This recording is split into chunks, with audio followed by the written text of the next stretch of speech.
ಆಜಿ ಮಸಾಲ. ಎಂತ ಅಡಿಗೆಯ ರುಚಿಯಾಗೋ ರಹಸ್ಯವು 20 ರೂಪಾಯಿ.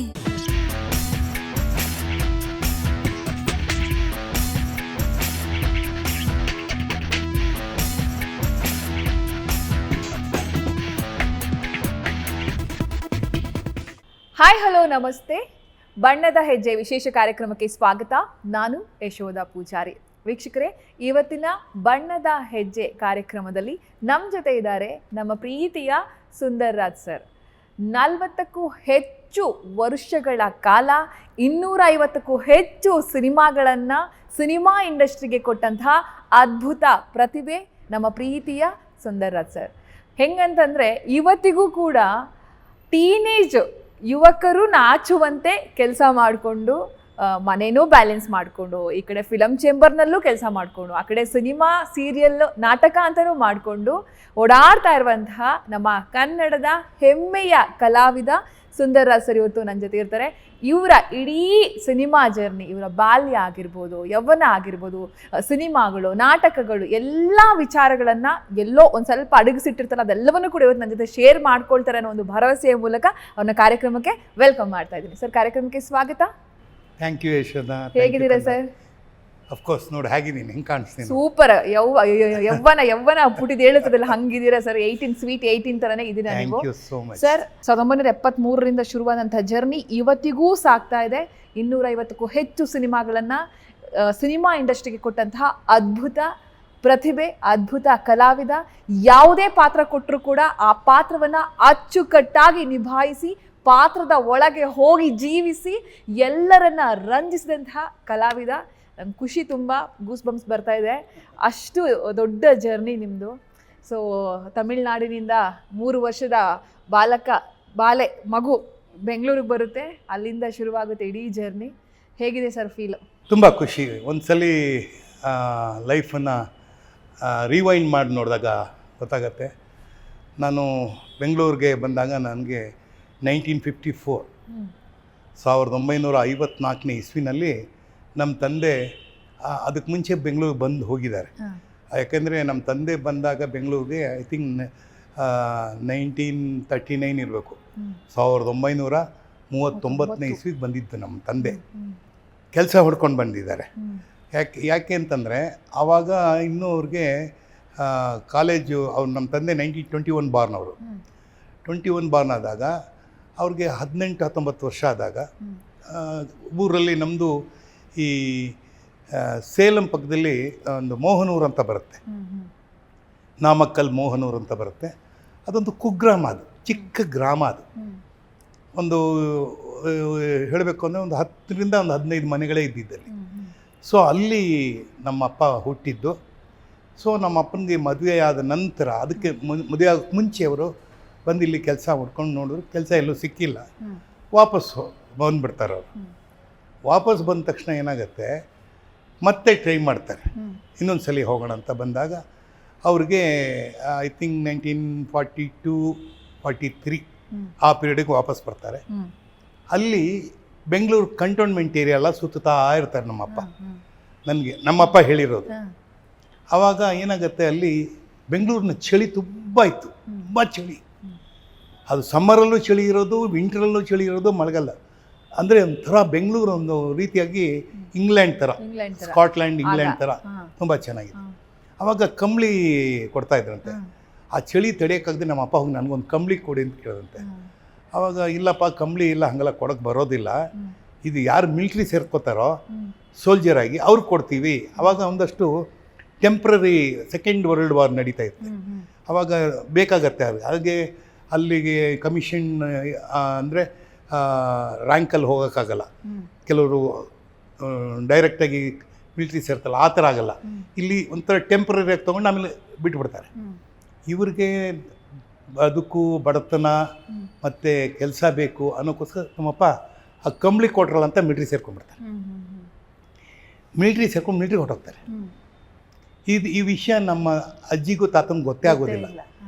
ಬೆಂಗಳೂರಿಗೆ ಹೋಗ್ತೀನಿ ಅಂತ ಹೋದರು, ಬರಲೇ ಇಲ್ವಲ್ಲ ಅಂತ 3-4 ವರ್ಷ ಆದರೂ ಮನೆಯಲ್ಲಿ ಆತಂಕ ಶುರು ಆಗಿಬಿಡುತ್ತೆ. ಆಮೇಲೆ ಅಲ್ಲಿಂದ ಕಾಗದ ಬರೀತಾರೆ, ಇದೆಲ್ಲ ಬರ್ತಾ ಇರುತ್ತೆ ಅಂದಮೇಲೆ ಸೊ ಒಂದು ಇದು 46, 47ರಲ್ಲಿ ವಾಪಸ್ ಬರ್ತಾರೆ. ಬಂದು ನಮ್ಮ ಅಪ್ಪನಿಗೆ ಮದುವೆ ಆಗುತ್ತೆ. ಐ ಥಿಂಕ್ 45 ಅಂತ ಕಾಣುತ್ತೆ, ಮದುವೆ ಆಗುತ್ತೆ. ಮದುವೆ ಆದ ತಕ್ಷಣ ಮತ್ತೆ ವಾಪಸ್ ಹೊಟ್ಟೋಗ್ಬಿಡ್ತಾರೆ. ಅವತ್ತೇ ಅದೇ ಒಂದು ಗ್ಯಾಪ್ ಆಫ್ 1 ವಾರನೋ 15 ದಿವಸದ ಮಧ್ಯದಲ್ಲಿ ಮದುವೆ ಆಗಿಬಿಡುತ್ತೆ. ವಾಪಸ್ ಹೋಗ್ಬಿಡ್ತಾರೆ. ವಾಪಸ್ ಹೋದ ತಕ್ಷಣ ನಮ್ಮ ತಾಯಿಗೆ ಏನೂ ಗೊತ್ತಾಗಲ್ಲ. ಏನಂದ್ರೆ ಏನೇನೂ ಗೊತ್ತಿರಲ್ಲ.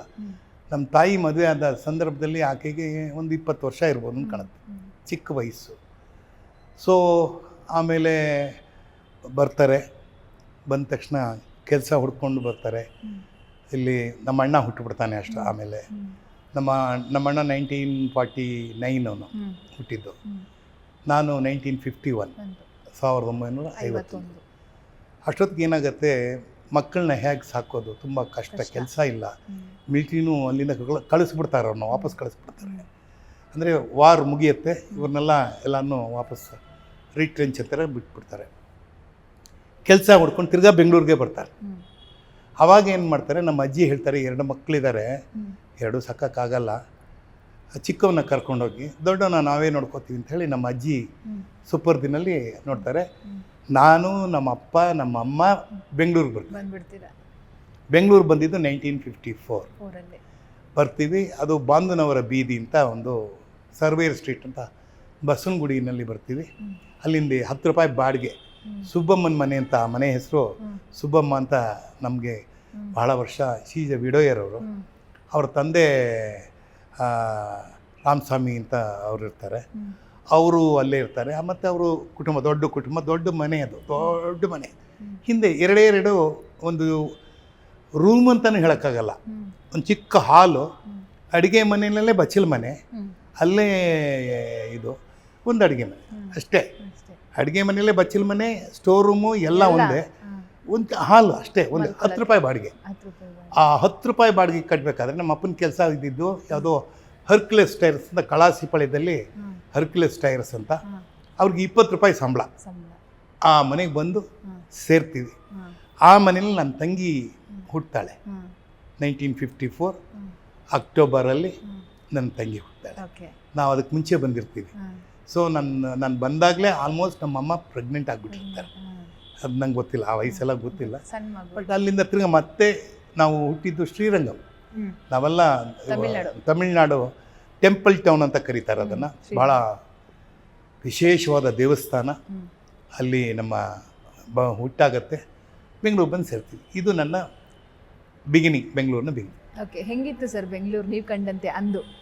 ನಾನು ಹೇಳಿದ್ನಲ್ಲ, ತುಂಬ ಚೆನ್ನಾಗಿತ್ತು ಬೆಂಗಳೂರು. ಯಾಕೆಂದರೆ ಇನ್ಫ್ಯಾಕ್ಟ್ ನಾನು ಬಸವನಗುಡಿ ಆ ಬಡಾವಣೆಯಲ್ಲೇ ಓಡಾಡ್ತಾ ಇದ್ದಿದ್ದು. ವಿಶಾಲವಾದ ರೋಡುಗಳು, ದೊಡ್ಡ ಸಾಲು ಮರ. ಇವತ್ತು ನೀವು ನೋಡ್ಬೋದು, ಕೃಷ್ಣರಾಜ KR ರೋಡ್ ಅಂತ ಕರೀತಾರೆ. ಆ ರೋಡು ನನಗೆ ಬಹುಶಃ ಸಿಟಿ ಮಾರ್ಕೆಟ್ನಿಂದ ಹಿಡಿದು ಅಲ್ಲಿ ಮಿಂಟೋ ಹಾಸ್ಪಿಟ್ಲು ಮತ್ತು ವಿಕ್ಟೋರಿಯಾ ಹಾಸ್ಪಿಟ್ಲ್, ಅಲ್ಲಿಂದ KR ರೋಡ್ ಅಂದರೆ ಆಲ್ಮೋಸ್ಟ್ ನಮ್ಮ ಇದಕ್ಕೆ ಟಚ್ ಆಗುತ್ತೆ.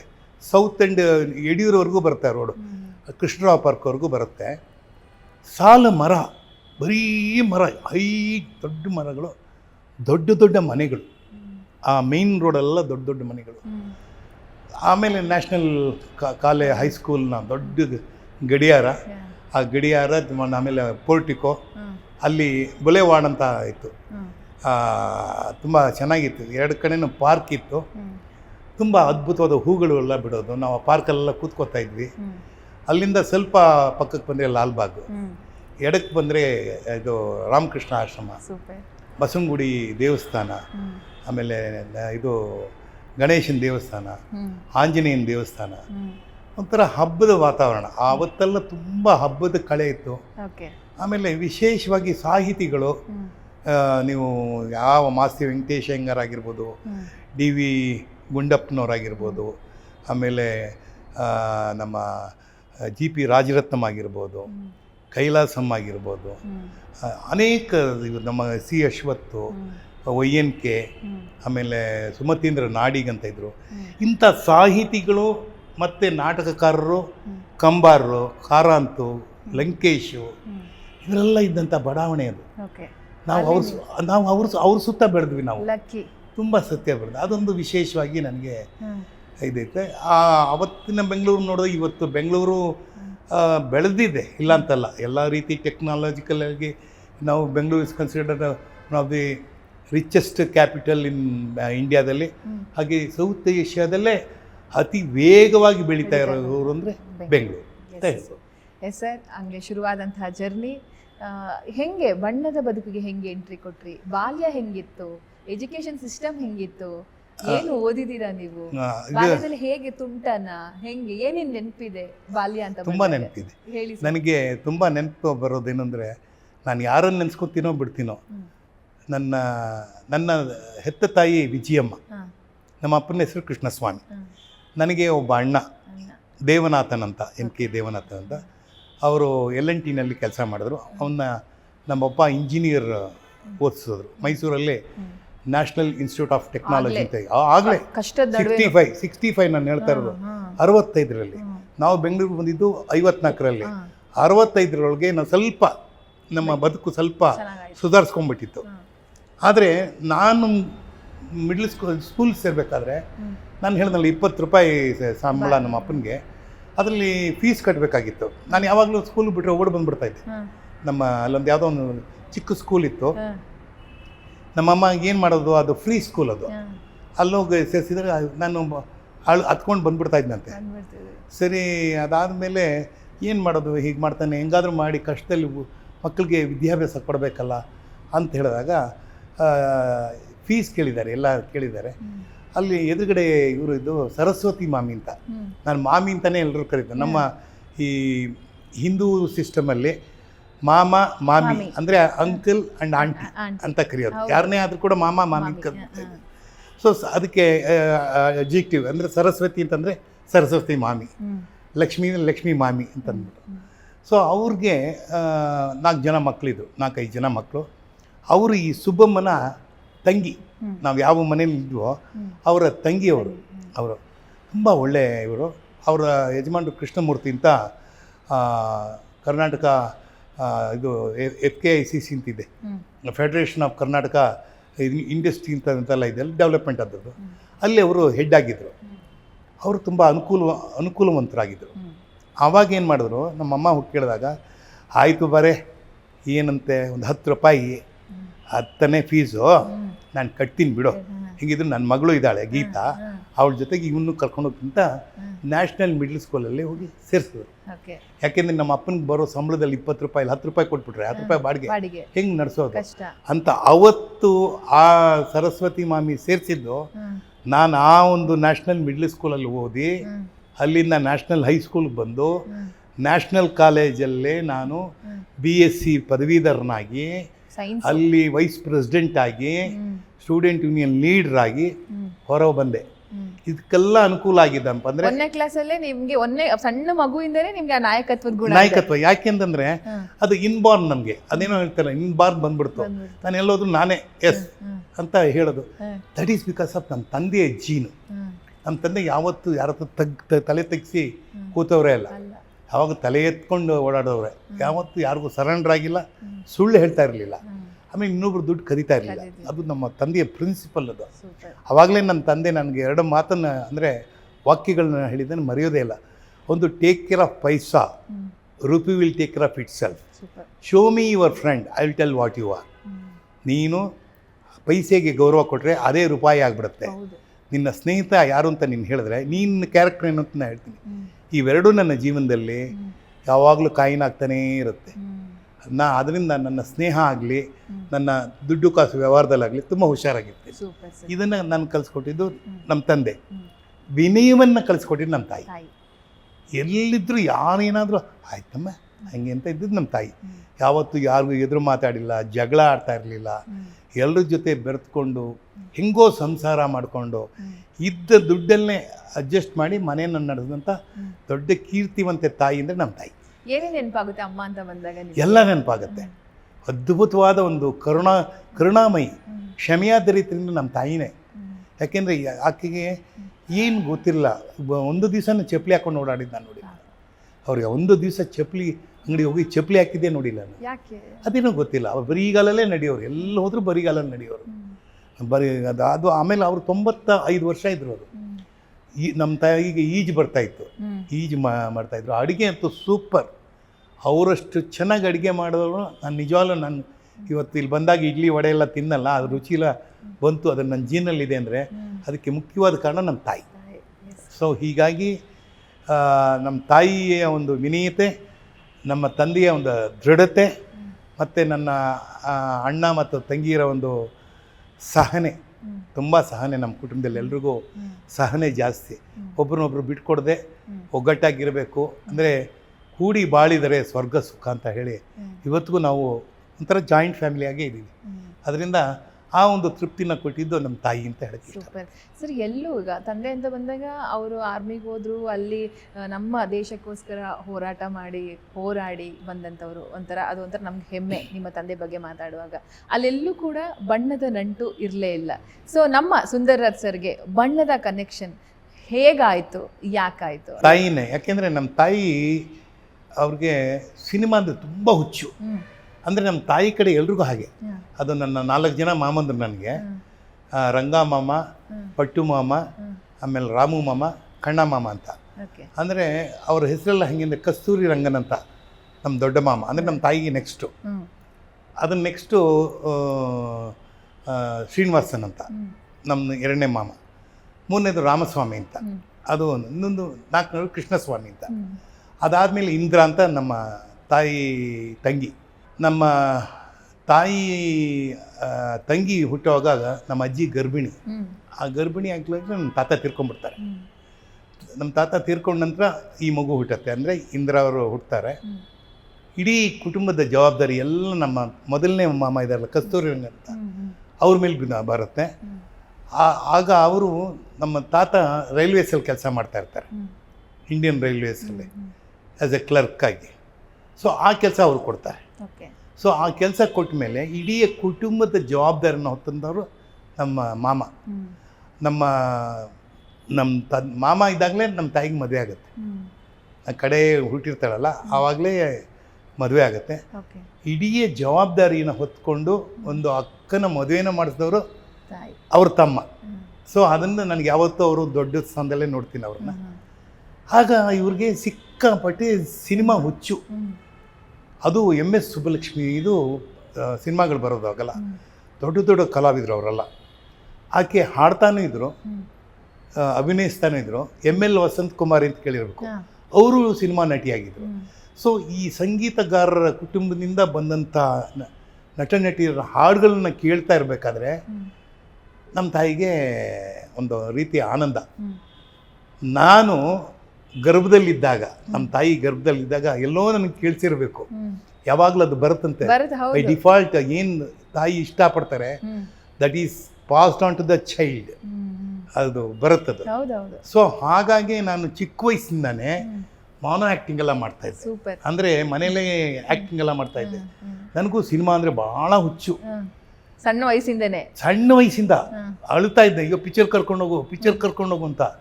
ನಮ್ಮೂರಲ್ಲಿ ಒಂದು ಸಣ್ಣ ಟೆಂಟು. ಹೆಂಗಿತ್ತು ಸರ್ ಅವಾಗೆಲ್ಲ? ತುಂಬ ಚೆನ್ನಾಗಿತ್ತು.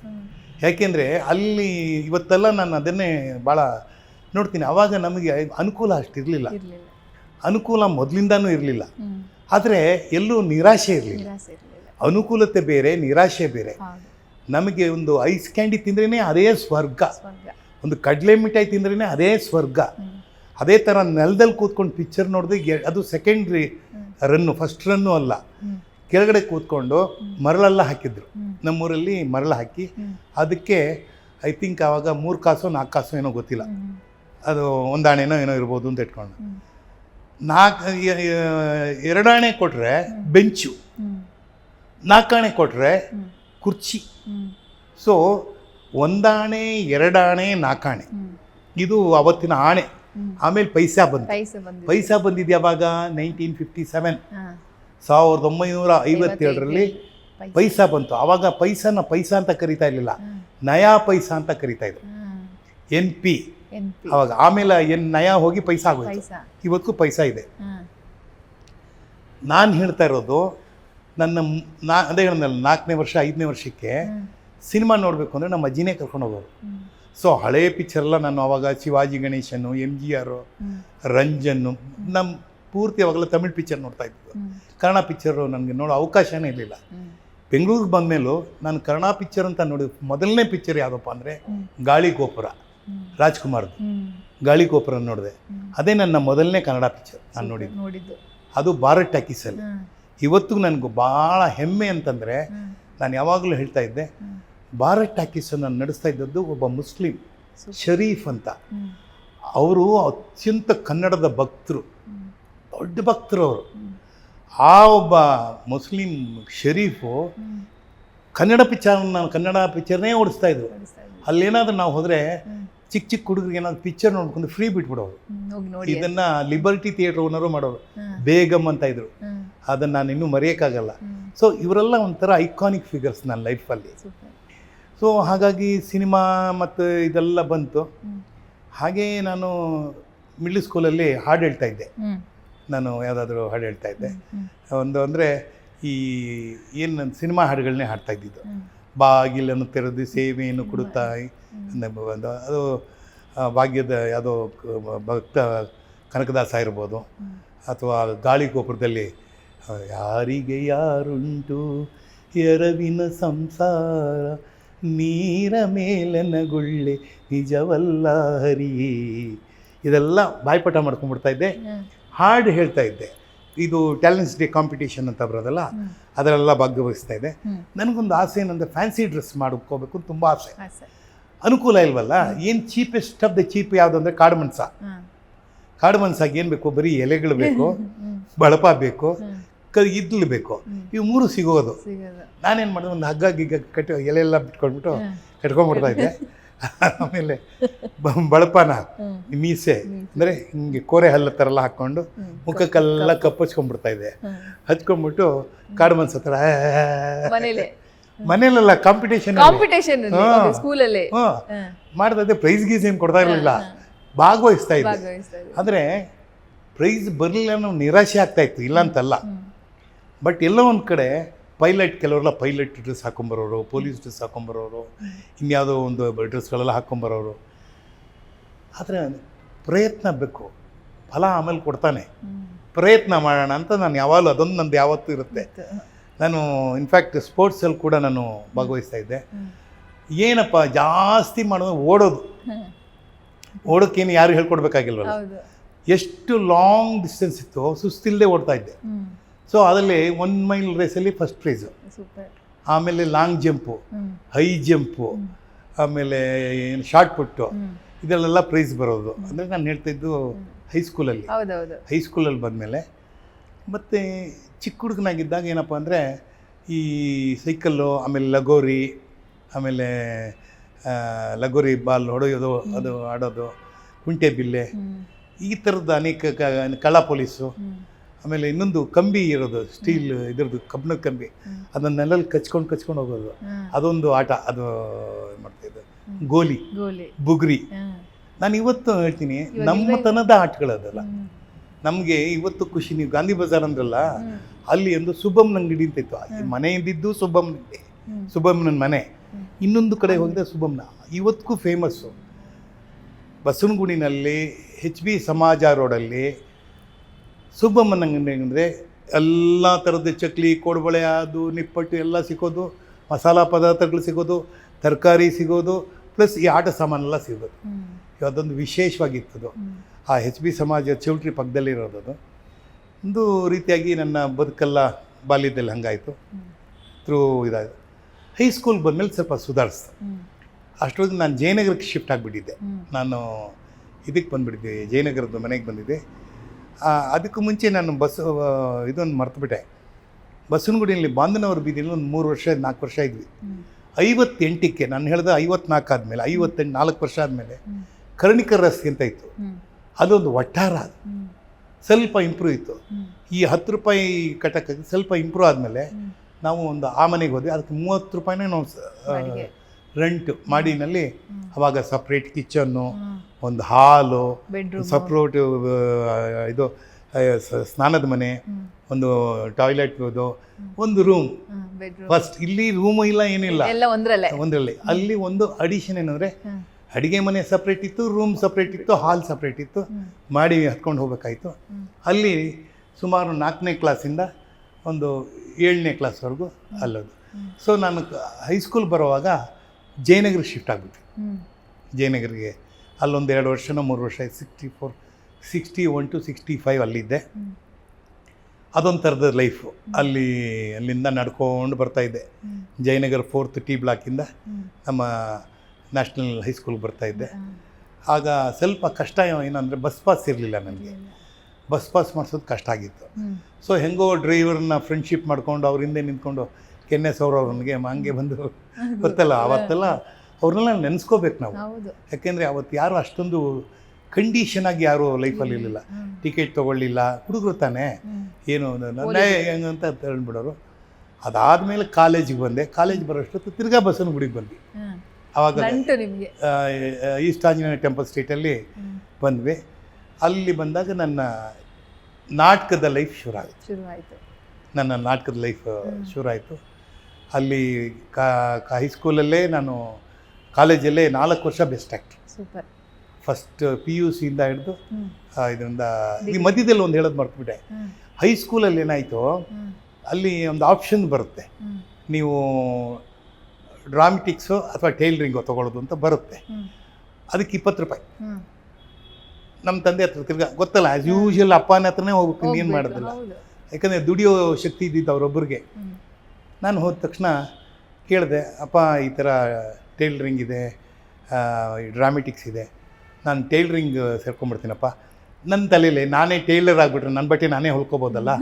ಯಾವತ್ತೂ ಈ ಬಡತನ ಮತ್ತು ಈ ಮಧ್ಯಮ ವರ್ಗದಲ್ಲಿ ಅಂದರೆ ತುಂಬ ಹೈ ಮಿಡ್ಲ್ ಕ್ಲಾಸ್ ಅಲ್ಲ, ಲೋ ಮಿಡ್ಲ್ ಕ್ಲಾಸ್ ಕನಸು ಜಾಸ್ತಿ ಇರುತ್ತೆ. ತುಂಬ ಡ್ರೀಮ್ ಮಾಡ್ತಾ ಇರ್ತೀವಿ, ಏನೇನೋ ಆಗಬೇಕು ಅಂತ ಇರ್ತೀವಿ. ತುಂಬ ಡ್ರೀಮ್ ಮಾಡ್ಬೋದು ಅಂದ್ರೆ ಏನು ಮಾಡ್ಬೋದು ಅಂದರೆ ಅಬ್ಬಬ್ಬಾ ಅಂದರೆ ಒಬ್ಬ ಡ್ರೈವರ್ ಆಗ್ಬೋದು, ಇಲ್ಲ ಒಬ್ಬ ಕಂಡಕ್ಟರ್ ಆಗ್ಬೋದು. ಇದೆ ಬಸ್ ಓಡಿಸ್ತೀವಿ ಅಂತ ಅಂತ ಇದೆಲ್ಲ ಮಾಡ್ತೀವಿ. ಅದು ಬಿಟ್ಟು ಅಂದರೆ ನಮ್ಮ ಕಣ್ಣು ಕಾಣೋದು ಟೈಲರ್ ಯಾವತ್ತೂ ಅದೊಂದು ವೃತ್ತಿ ಅಂತಲೇ. ಎಷ್ಟೋ ಜನ ಟೈಲರಿಂಗಲ್ಲೇ ಎಷ್ಟೋ ಹೆಣ್ಮಕ್ಳು ಅವರ ಸಂಸಾರ ನೀಗಿಸಿದ್ದಾರೆ. ಇದೊಂದು ಬಂದಾಗ ನಮ್ಮ ತಂದೆ ಹೇಳಿದ್ರು, ಅದಕ್ಕೆ ಎಷ್ಟು ರೂಪಾಯಿ ಅಂತ ಕೇಳೋದು. 20 ರೂಪಾಯಿ. ಏನಕ್ಕೆ ಅಂದರೆ ಕತ್ರಿಗೆ ತೊಗೋಬೇಕು, ಸೂಜಿ ದಾರ ತೊಗೋಬೇಕು, ಆಮೇಲೆ ಇದೊಂದು ಯಾವುದೋ ಬರುತ್ತೆ ಅದನ್ನ ಇಟ್ಕೋಬೇಕು, ಸೂಜಿ ಚುಚ್ಚದೇ ಇರಲಿ ಅಂತ, ಅದು ಹಿಂಗೆ ತೆಗಿತಲ್ಲ, ಅದು ದಾರದುಂಡೆ ತೊಗೋಬೇಕು ಅಂದರೆ. ಇನ್ನೊಂದು ಯಾವುದೋ ಹೇಳಿದೆಯಲ್ಲ, ಅದೇನದು ಡ್ರಾಮೆಟಿಕ್ಸ್, ಅದಕ್ಕೆ ಎಷ್ಟು, ಅದಕ್ಕೇನಿಲ್ಲ, ಹೋಗಿ ಅದು ಸೇರ್ಕೋಗು. ಏನೂ ಇಲ್ಲ ಅಂತ ಹೇಳಿದಂಥ ಒಂದು ಡ್ರಾಮೆಟಿಕ್ಸು ಇವತ್ತು ಸುಂದರ್ ರಾಜನ್ನ ಯಶೋಧ ಮಗಳ ಮುಂದೆ ಕೂರಿಸಿ ಇಂಟರ್ವ್ಯೂ ಮಾಡ್ತಾ ಇದೆ. ಆ ಮಟ್ಟಕ್ಕೆ ನಮ್ಮನ್ನು ಬೆಳೆಸಿದೆ ಅಂದರೆ ಇದರಲ್ಲಿ ಶ್ರದ್ಧೆ. ನಾನು ಮೊದಲೇ ಹೇಳಿದ್ನಲ್ಲ, ಪರಿಶ್ರಮ ಇರಬೇಕು. ನಮ್ಗೆ ಏನೋ ಒಂದು ತಲುಪ್ತೀವಿ. ಎಲ್ಲರೂ ದೊಡ್ಡ ಟಾಪ್ ಹೀರೋನೇ ಆಗಬೇಕು ಅಂತಲ್ಲ, ಪೋಷಕ ಕಲಾವಿದರು ಬೇಕು, ಮತ್ತು ನಾಯಕ ನಟ ಬೇಕು, ಕಾಮಿಡಿಯನ್ ಬೇಕು, ವಿಲ್ಲನ್ ಬೇಕು, ಎಲ್ಲ ಬೇಕು. ಇದಕ್ಕೆ ನನಗೆ ಮುಖ್ಯ ಕಾರಣ ಏನಪ್ಪ ಅಂದರೆ, ನಾನು ಹೈಸ್ಕೂಲಲ್ಲಿ ಹೈಸ್ಕೂಲಲ್ಲಿ ಇದಾಗಿದ್ದು, ಕಾಲೇಜ್ ಬರೋಷ್ಟೊತ್ತಿಗೆ ನನಗೆ ಮುಖ್ಯ ಗುರುಗಳಾದವರು ಡಾಕ್ಟರ್ H. ನರಸಿಂಹಯ್ಯ. ಇವತ್ತಿಗೂ ನನಗೆ ಅವ್ರು ಹೇಳೋರು, ಸುಂದರರಾಜ, ಈ ಜಗತ್ತಿಗೆ ಲಾಯರ್ ಬೇಕು, ಇಂಜಿನಿಯರ್ ಬೇಕು, ಡಾಕ್ಟರ್ಸ್ ಬೇಕು, ಸೈಂಟಿಸ್ಟ್ ಬೇಕು, ಹಾಗೆ ಕಲಾವಿದರು ಬೇಕಪ್ಪ. ಕಲಾವಿದನೇ ಇವ್ರನ್ನೆಲ್ಲ ಒಂದು ರೀತಿ ಸಂಜೆ ಹೊತ್ತಲ್ಲಿ ನಾಟಕದ ಮೂಲಕನೋ, ಸಿನಿಮಾ ಮೂಲಕನೋ, ಹಾಡುಗಳ ಮೂಲಕನೋ, ಬರವಣಿಗೆ ಮೂಲಕನೋ, ಪೇಂಟಿಂಗ್ ಮೂಲಕನೋ ಅವನ್ನೆಲ್ಲ ಎಂಟರ್ಟೈನ್ ಮಾಡ್ತಾರೆ. ನೀನು ಆ ಕೆಲಸ ಮಾಡು ಅಂತ ಹೇಳಿ ನನ್ನ ಒಬ್ಬ ಪರಿಪೂರ್ಣ ಆ್ಯಕ್ಟರ್ ಮಾಡೋದಕ್ಕೆ ಕಾರಣಕರ್ತರು ಡಾಕ್ಟರ್ H. ನರಸಿಂಹಯ್ಯ.